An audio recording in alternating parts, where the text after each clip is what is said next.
শুভ সকাল সকল বন্ধুদেরকে। তোমরা কেমন আছো? আশা করি ভালো আছো। আজকে সকালে এখান থেকেই ব্লগটা স্টার্ট করলাম। দেখো আমরা সকালবেলা উঠে পড়েছি, বিছানাপত্র সব গোছগাছ করা হয়ে গেছে। এবার আমাদের সংসারের কাজকর্ম করার পালা।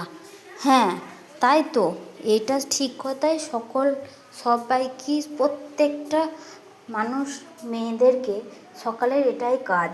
সকালবেলা ওঠো, বিছানাপত্র গোছ করো আর কাজ করো। চলো, চা করতে করতে একটু রান্নাঘরে চলে এলাম চা করতে। দেখো চা বসিয়ে দিয়েছি, চা হয়ে গেছে অলরেডি।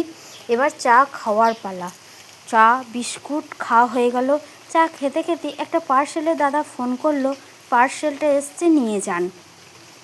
চলো দেখি কি পার্সেল এলো। ওই দেখো দূরে রাস্তায় দাঁড়িয়ে আছে পার্সেলের দাদা। পার্সেলটা এরকম পার্সেল নেওয়া হয়ে গেছে। এবার আমার ছেলে করছে আনবক্সিং। দেখি কি জিনিসটা এসেছে। আমি কিন্তু জানি না যে জিনিসটা কি এসেছে। দেখি কি এসেছে, খোলা হোক, তারপর জানবো যে জিনিসটা কি। এরকম চান টান করে ঠাকুরের চলে এসেছি, ঠাকুরকে জল দিতে। এটা বর্ধমানে কৃষ্ণকালী মা, আমার লাড্ডু গোপাল। চলো এবার মুড়ি খাওয়ার পালা।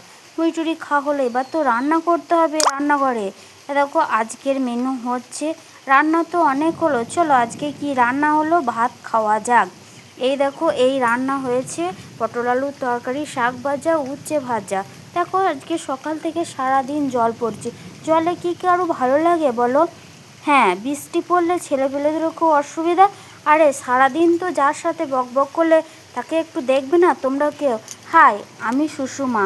তোমরা কেমন আছো? আশা করি তোমরা ভালো আছো। আমি ভালো আছি। চলো সবাই আমার সারাদিন আমার সাথে গল্প করে তোমাদের কেমন লাগলো সবাই জানাবে। চলো আজ এখানেই টাটা, গুড নাইট।